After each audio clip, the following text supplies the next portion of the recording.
তোমার নানা বেশি আদর করে না আমি বেশি আদর করি, না তোমার আব্বা আলী রাদিয়াল্লাহু তাআলা আনহু আদর করে? হাসান হুসাইন রাদিয়াল্লাহু তাআলা আনহু উত্তর দিল, আমার নানাই সবচেয়ে বেশি আদর করে। তাহলে যেহেতু নানাই আদর করে, তোমার নানা হলো দু জাহানের বাদশা, তা তার কাছে তো তোমরা চাইতে পারো, আমার কাছে আসছো। এজন্য সরাসরি না কইরা যখন তার কথা বলছে, হাসান এবং হুসাইন রাদিয়াল্লাহু তাআলা রাসূল সাল্লাল্লাহু আলাইহি সাল্লামের কাছে চলে গেছে। চলে যাওয়ার পরে রাসূল সাল্লাল্লাহু আলাইহি সাল্লামের কাছে বলতেছে, নানা আজকে ঈদের দিন ছোট ছোট বাচ্চারা নতুন পোশাক পরছে, আমাদেরকে নতুন পোশাক কিনা দেন, আপনি নাকি দুজাহানের বাদশা। রাসূল জিজ্ঞাসা করলেন, আমি যে দুজাহানের বাদশা এটা তোমরা কই থেকে শুনলা, কই থেকে পাইলা? আমার মা আমাদেরকে শিখাই দিছে।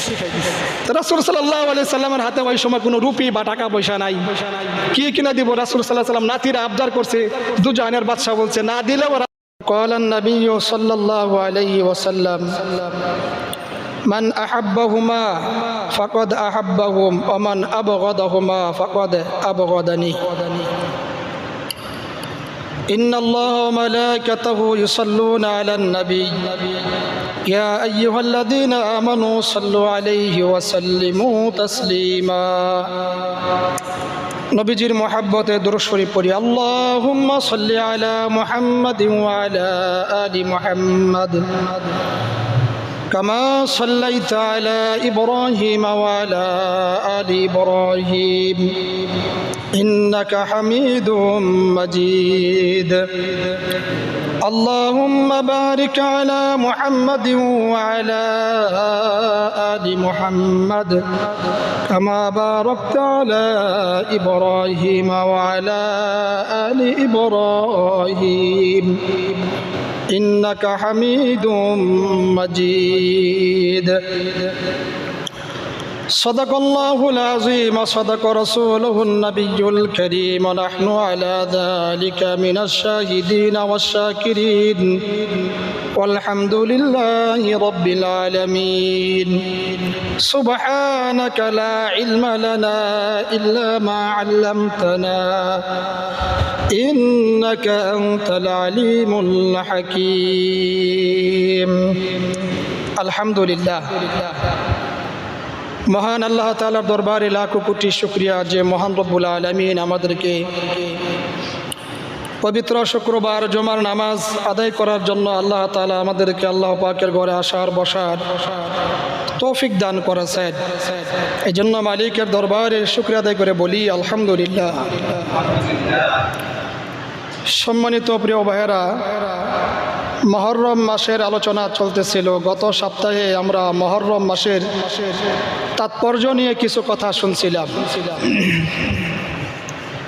আল্লাহ তাআলা এই মাসে যে সমস্ত ঘটনাগুলো ঘটাইছেন, এগুলা দুই এক দিনে দুই এক জুমায় সব বিবরণ দেওয়া বলা সম্ভব না। অনেক ঘটনা এই মাসে আল্লাহ তাআলা ঘটাইছেন। এর ভিতরে কারবালার ইতিহাস আছে, মুসা আলাইহিস সালামের ইতিহাস আছে, হযরত আদম আলাইহিস সালামের সৃষ্টির ইতিহাস আছে। হযরত আদম আলাইহিস সালামকে আল্লাহ তাআলা জান্নাতে প্রবেশ করাইছেন এবং দুনিয়াতে আবার নিয়ে আসছেন, এই ব্যাপারে কথা আছে। এবং হযরত নূহ আলাইহিস সালাম আল্লাহ রাব্বুল আলামিন তাকে যেই দায়িত্ব দিয়া পাঠাইছিলেন, উনি তার জীবদ্দশায় যেই দায়িত্ব পালন করছেন তার একটা ইতিহাস আছে। পরিশেষে হযরত হাসান এবং হুসাইন রাদিয়াল্লাহু তাআলা কারবালার এক হৃদয় বিদারক ঘটনার একটি ইতিহাস আছে। এজন্য সংক্ষিপ্ত আকারে বলতে গেলেও অনেক সময়ের প্রয়োজন। তারপরেও যেহেতু আমরা গত সপ্তাহে মুহররম মাসের তাৎপর্য নিয়ে কথা শুনছিলাম, আজকে অল্প একটু কথা শুনবো হযরত নূহ আলাইহিস সালামের ব্যাপারে। তারপরে হযরত হাসান এবং হুসাইন রাদিয়াল্লাহু তাআলা আনহুর যে ইতিহাস কারবালার, এটার দিকে ইনশাআল্লাহ আমরা সামনে আগাবো। আমরা যদি মনোযোগ সহকারে শুনি, আমলের নিয়তে শুনি, এখান থেকে আমরা কিছু শিখতেও পারবো, আমল করতেও পারবো, বুঝতে পারবো। আল্লাহ আমাদেরকে তৌফিক দান করুক। আপনারা জানেন যে হযরত নূহ আলাইহিস সালামকে আল্লাহ তাআলা যখন নবুয়তি দায়িত্ব দেয়া দুনিয়ার মধ্যে পাঠাইছেন, তো নূহ আলাইহিস সালাম দাওয়াতের কাজ করতেছিলেন। ইতিহাসের মধ্যে আসছে এবং কোরআনের তাফসিরের মধ্যে আসছে নূহ আলাইহিস সালাতু ওয়াস সালাম 1 বছর 2 বছর না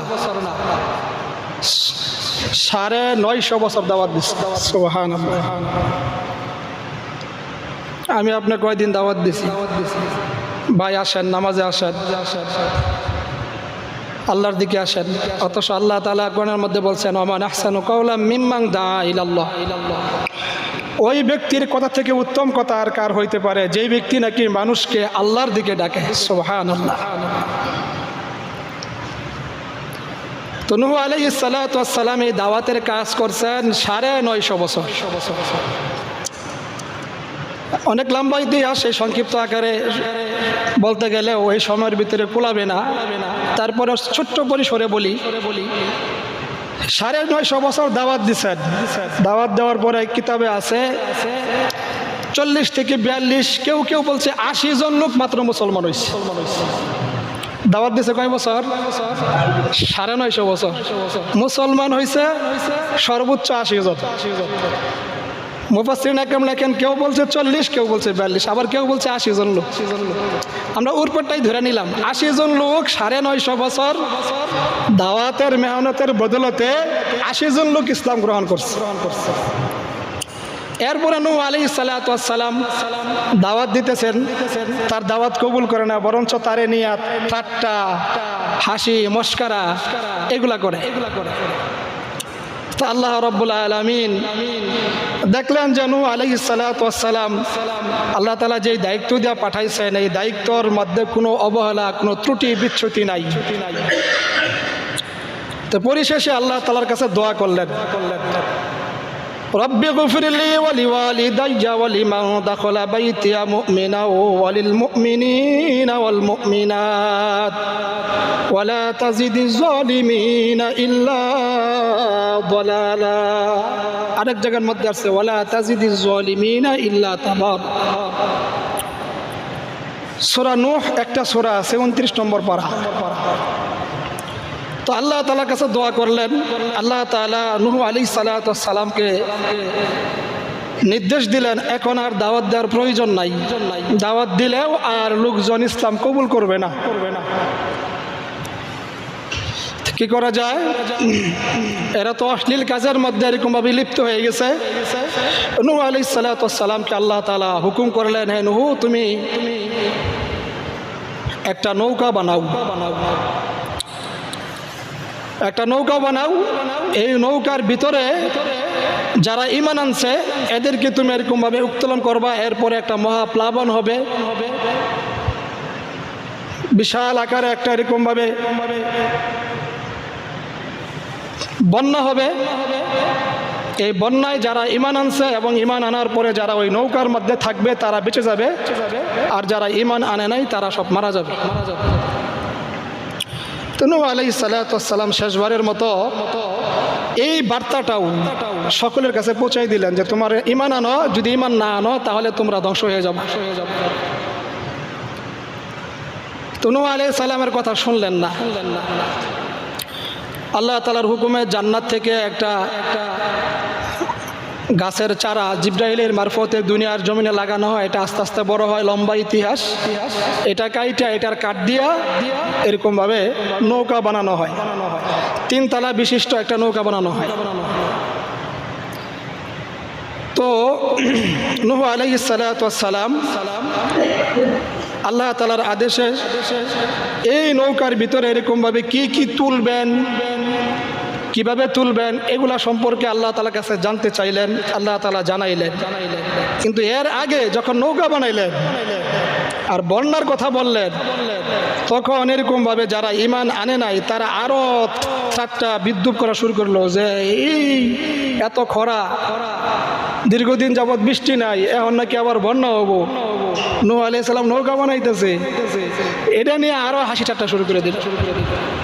এটা একটা কথা হইলো, এটা পাগল ছাড়া আরো কেউ বলতে পারে? তো এক পর্যায়ে এই কিতাবের মধ্যে আসছে নূহ আলাইহিস সালাম যে নৌকা বানাইছেন, যদিও রাওয়ায়াত কেউ কেউ বলছেন দুর্বল, কিন্তু বুঝার জন্য, ইতিহাস সাক্ষী রাখার জন্য কেউ এটার প্রতি গুরুত্ব দিচ্ছেন। এমন ঠাট্টা শুরু করলো যে এক পর্যায়ে নূহ আলাইহিস সালাম যে নৌকা বানিয়ে রাখছেন, তো বন্যা কবে হবো তার ঠিক নাই। এরকম ভাবে রৌদ্র দীর্ঘদিন যাবৎ বৃষ্টি নাই, আবার নাকি বন্যা হবে, এটা কথা? বন্যার কোনো আলামত নাই, ঝড় বৃষ্টি নাই, এটা আমাদের সাথে হাসি ঠাট্টা। আল্লাহ তাআলা বলেন আল্লাহু ইস্তাহজিউ বিহিম ওয়া ইয়ামুদ্দুহুম ফি তুগয়ানিহিম ইয়ামাহুন। আল্লাহ বলে তোমরা আমার সাথে হাসি ঠাট্টা করো, উপহাস করো, আমিও তোমাদেরকে নিয়ে উপহাস করব। এক পর্যায়ে তারা হাসি ঠাট্টা তো করতেই আছে। তো নূহ আলাইহিস সালাম যে নৌকা বানায় রাখছেন, এখানে তারা যায় তাদের প্রাকৃতিক যে প্রয়োজন এটা সারা শুরু করলো। ওটার মধ্যে তারা টয়লেট করা শুরু করলো। কিতাবের মধ্যে আসছে টয়লেট করতে করতে তারা ওই নৌকা সম্পূর্ণ ভরে ফেলাইছে, এখন আর জায়গা নাই। যে দেখি সে এরকমভাবে যারা ঈমান আনছে, কালিমা গ্রহণ করছে, তাদেরকে নিয়ে আসে এটার মধ্যে কীভাবে ওঠে। যখন তারা এই পাপ কাজে লিপ্ত হওয়া শুরু করলো, আল্লাহ তাআলা তাদের ভিতরে একটা রোগ সৃষ্টি করে দিলেন। তাদের এরকমভাবে কুষ্ঠ রোগ দেখা দিল। এমন কুষ্ঠ রোগ, এটার যে যন্ত্রণা, এটার যে জ্বালা, কোনো ডাক্তার কবিরাজে ওই জামানা এরকমভাবে ভালো করতে পারে না। যারা ঈমান আনে নাই তাদের ভিতরে একজন এরকমভাবে কুষ্ঠরোগী, সেও যায় ওই যারা ঠাট্টার বিদ্রুপ করছে নবীকে নিয়ে, তাদের সাথে তাল মিলায় হ্যাঁ যায় একদিন পায়খানা করার জন্য বসছে। তো দেখা যায় কানায় কানায় ময়লায় ভরপুর, বসার জায়গা নাই। কোনো এক জায়গাতে একটু বৈশা তার প্রয়োজন সারতে শুরু করছে, হঠাৎ পাও পিছলে ওটার মধ্যে পড়ে গেছে। অনেক লম্বা কাহিনী। পাও পিছলায় পড়ে যাওয়ার পর শরীরের মধ্যে তো ময়লা লাগছে। তো উনি বাড়িতে এসে ধুইছে, ধোয়ার পরে তার যে কুষ্ঠরোগ ছিল এটা সম্পূর্ণ ভালো হয়ে গেছে। বাড়ি থেকে বের হইয়া যখন রাস্তায় গেছে, জিজ্ঞাসা করে ভাই তোমার না কুষ্ঠরোগ ছিল, তুমি কোন ফার্মাসিউটিক্যালের ওষুধ খাইছো, একবারে ভালো হয়ে গেছে গা? কোন কোম্পানির ওষুধ খাইছো? আসলে ভাই আমি তো কোনো কোম্পানির ওষুধ খাই নাই, আমার পূর্বের ঘটনা এই আমি তোমাদের সাথে তাল মিলাইয়া আমিও যাই ওইখানে এরকমভাবে টয়লেট করতে পড়ছিলাম, পাও পিছলায় পড়ে গেছি, ওইটা আমার গায়ে লাগছে, তারপরে বাড়িতে এসে ধুইছি, ওটা গায়ে লাগার বরকতে আমার অসুখ ভালো হয়ে গেছে। সত্যি বলতেছ? কারে সত্যি বলতেছি না মানি? বিশ্বাস না হলে তোমার না কুষ্ঠরোগ আছে, তুমি যাই চেক করে দেও গা। কিতাবের মধ্যে আসছে লোকেরা দলে দলে এরকম ভাবে যাদের কুষ্ঠরোগ, তারা যায় ওখান থেকে ময়লা না শরীরে মাখে আর দেয়, ভালো হয়ে যায়। সুবহানাল্লাহ বলতেন না? ওই যে আয়াত আল্লাহ তাআলা বলছেন আল্লাহু ইস্তাহজিউ বিহিম ওয়া ইয়ামুদ্দুহুম ফি তুগয়ানিহিম ইয়ামাহুন।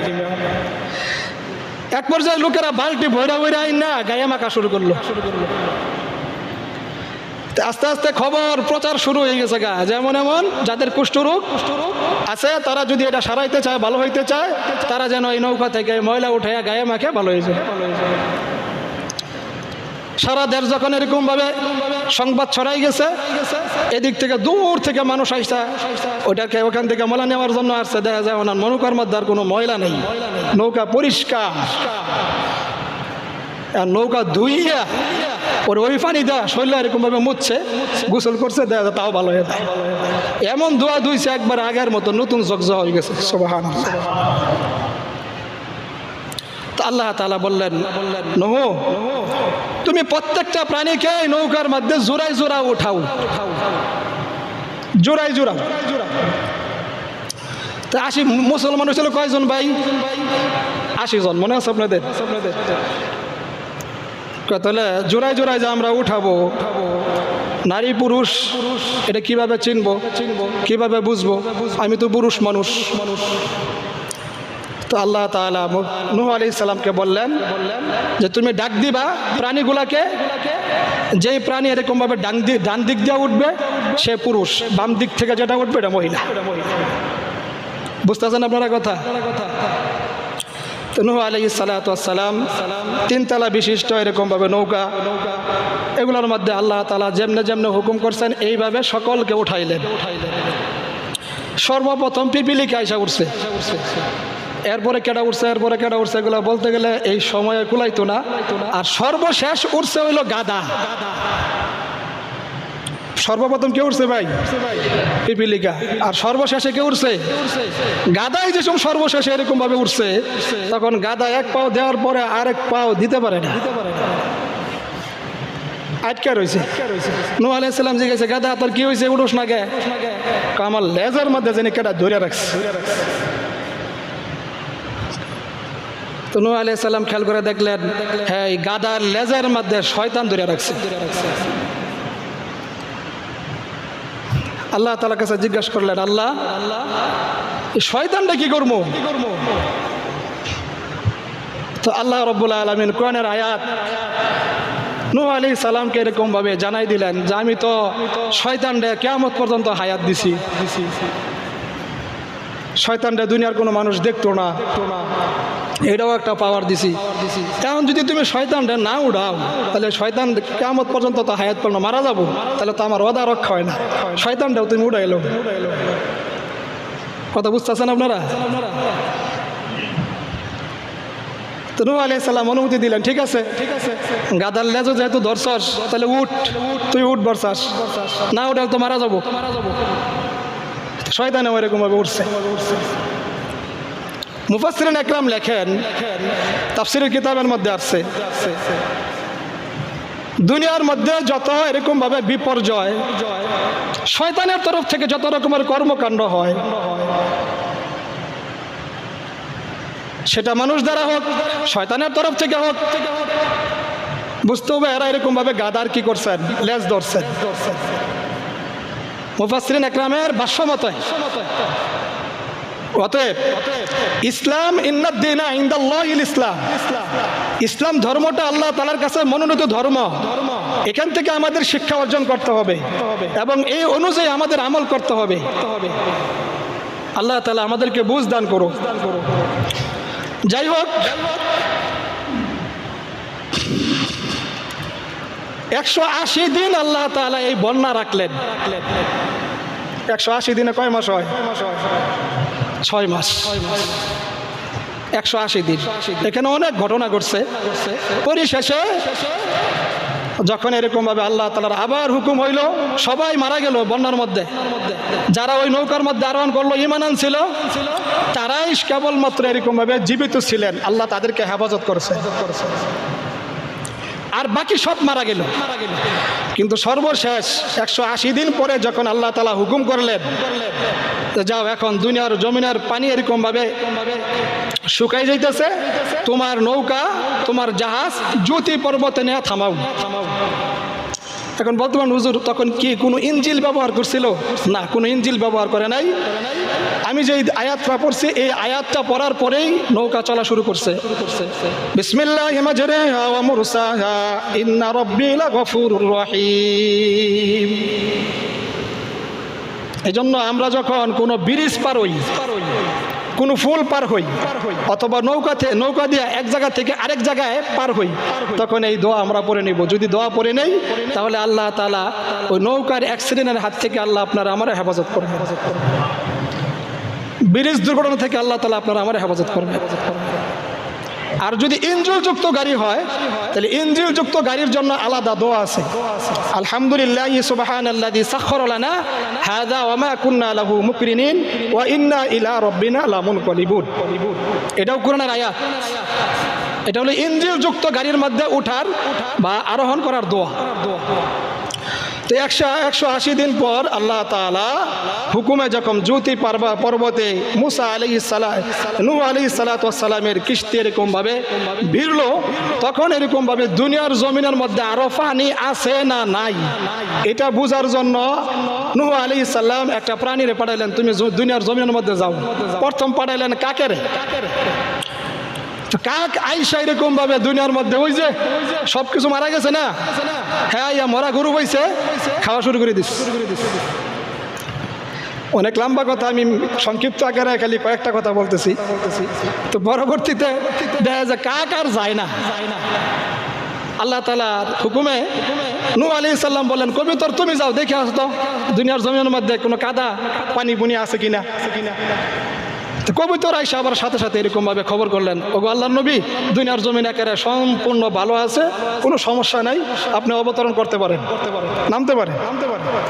এই জন্য আল্লাহ তাআলা উনি যে নূহ আলাইহিস সালামের অনুসরণ এত তাড়াতাড়ি করছেন, কথাটা মানছেন, গুরুত্ব দিচ্ছেন কাক, এই জন্য আল্লাহ তাআলার হুকুমে নূহ আলাইহিস সালাম বলেন, তুমি যেহেতু আমার অনুসরণ, আমার কথাকে প্রাধান্য দিছ, এই জন্য মানুষের সাথে তোমার বসবাস হবে কিয়ামত পর্যন্ত। তুমি এরকমভাবে মানুষ যেই জায়গায় বসবাস করবে, তুমি ওই একই ঘরে কোনো একটা এরকমভাবে কিনারায় তোমার জন্য আলাদা ঘর বানিয়ে রাখবে, তুমি ওখানে বসবাস করবে।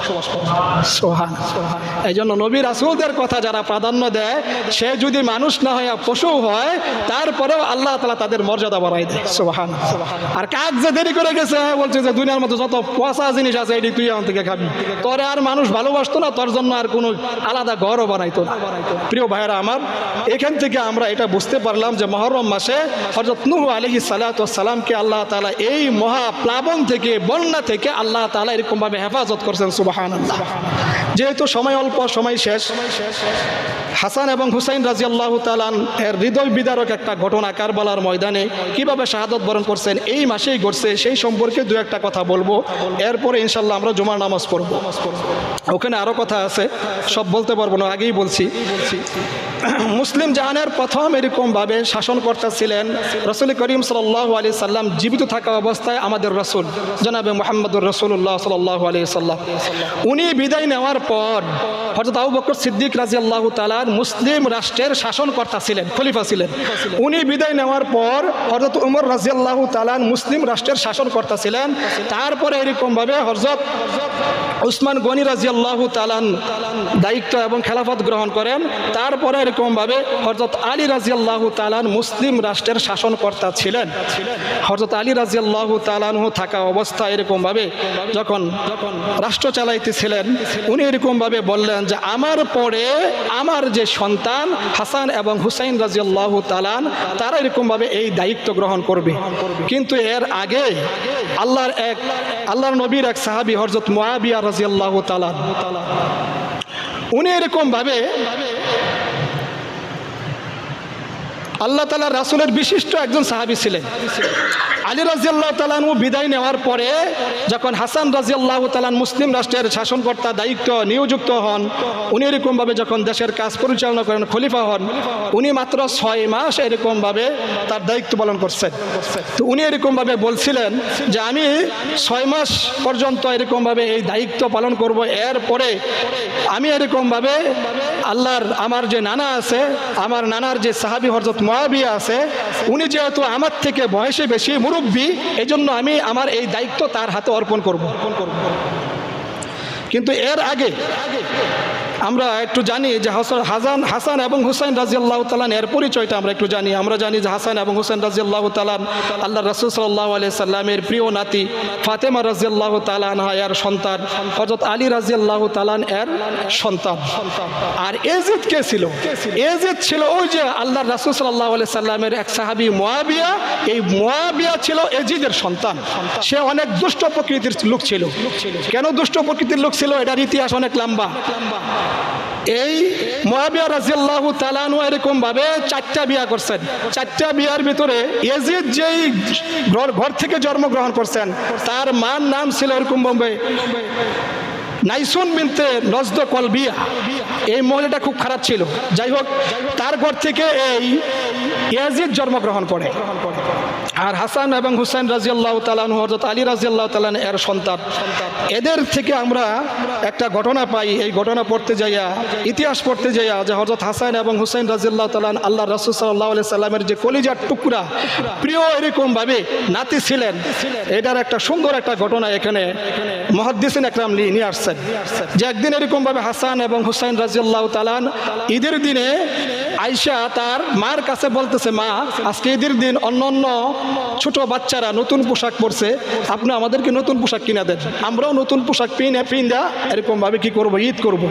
কিন্তু ফাতেমা রাদিয়াল্লাহু তাআলা উনি এরকম ভাবে আর্থিকভাবে আপনারা জানেন যে দুর্বল ছিলেন। তো উনি সরাসরি নাওয়া করলেন না, হওয়া করলেন না, কৌশল করে বললেন যে তোমাদেরকে কে বেশি আদর করে, তোমার নানা বেশি আদর করে না আমি বেশি আদর করি, না তোমার আব্বা আলী রাদিয়াল্লাহু তাআলা আনহু আদর করে? হাসান হুসাইন রাদিয়াল্লাহু তাআলা আনহু উত্তর দিল, আমার নানাই সবচেয়ে বেশি আদর করে। তাহলে যেহেতু নানাই আদর করে, তোমার নানা হলো দু জাহানের বাদশাহ, তা তার কাছে তো তোমরা চাইতে পারো, আমার কাছে আসছো। এজন্য সরাসরি না কইরা যখন তার কথা বলছে, হাসান এবং হুসাইন রাদিয়াল্লাহু তাআলা রাসূল সাল্লাল্লাহু আলাইহি সাল্লামের কাছে চলে গেছে। চলে যাওয়ার পরে রাসূল সাল্লাল্লাহু আলাইহি সাল্লামের কাছে বলতেছে, নানা আজকে ঈদের দিন ছোট ছোট বাচ্চারা নতুন পোশাক পরছে, আমাদেরকে নতুন পোশাক কিনা দেন, আপনি নাকি দুজাহানের বাদশা। রাসূল জিজ্ঞাসা করলেন, আমি যে দুজাহানের বাদশা এটা তোমরা কই থেকে শুনলা, কই থেকে পাইলা? আমার মা আমাদেরকে শিখাই দিচ্ছে। রাসূল সাল্লাল্লাহু আলাইহি সাল্লামের হাতে ওই সময় কোনো রুপি বা টাকা পয়সা নাই, কি কিনা দিব? রাসূল সাল্লাল্লাহু আলাইহি সাল্লাম নাতিরা আবদার করছে, দুজাহানের বাদশা বলছে, না দিলেও রাসূল সাল্লাল্লাহু আলাইহি সাল্লাম মনে খুব কষ্ট পাইতেছেন। এই জন্য রাসূলুল্লাহ সাল্লাল্লাহু আলাইহি সাল্লাম খুব পেরেশান হয়ে গেছে। আল্লাহ তাআলা জিবরাইল আলাইহিস সালামকে পাঠাই দিলেন, ওগো জিবরাইল আপনি যান, যায়া রাসূল সাল্লাল্লাহু আলাইহি সাল্লাম যেন এরকমভাবে পেরেশান হয়ে গেছে, জিজ্ঞাসা করেন কারণ কি, আল্লাহ তো দেখতেছেন। জিবরাইল আসছে, আসার পরে ঘটনা পর্যবেক্ষণ করে জানতে পারলো তারা এই আবদার করছে।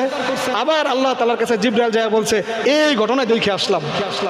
তো এবার এরকম ভাবে রাসূলুল্লাহ সাল্লাল্লাহু আলাইহি সাল্লাম তাদের এই পোশাক দেওয়ারকে কেন্দ্র করে চিন্তা ভাবনায় পেরেশানিতে রাসূলের কপাল মুবারক ঘাইমে গেছে। আল্লাহ তাআলার এই দৃশ্য দেখলেন যে রাসূল ঘাইমে গেছেন। জিবরাইল আলাইহিস সালাতু ওয়াস সালামকে বললেন, ও জিবরাইল তুমি যাইয়া এরকম ভাবে জিজ্ঞাসা করো হাসান এবং হুসাইন রাদিয়াল্লাহু তাআলাকে, যাই জিজ্ঞাসা করো তাদের কোন পোশাক পছন্দ, কোন কালারের পোশাক দেওয়া লাগবে। আয়েশা জিজ্ঞাসা করলেন, হাসান বললেন আমার সবুজ কালারের পোশাক পছন্দ, আর হুসাইন রাদিয়াল্লাহু তাআলা বললেন আমার লাল কালারের পোশাক পছন্দ। আল্লাহ তাআলার কাছে আবার জিবরাইল যায় জিজ্ঞাসা করলেন, কোন বাজার থেকে কিনবো, মদিনা বাজার থেকে কিনবো না মক্কার বাজার থেকে কিনবো না কুফার বাজার থেকে কিনবো, কোন বাজার থেকে কিনবো? আল্লাহ তাআলা বললেন যে দুনিয়ার কোনো বাজার থেকে এই পোশাক কিনা যাবে না, জান্নাত থেকে এরকম ভাবে হাসানের জন্য সবুজ পোশাক নিয়ে যাও, আর হুসাইনের জন্য জান্নাত থেকে লাল একটা পোশাক নিয়ে যাও।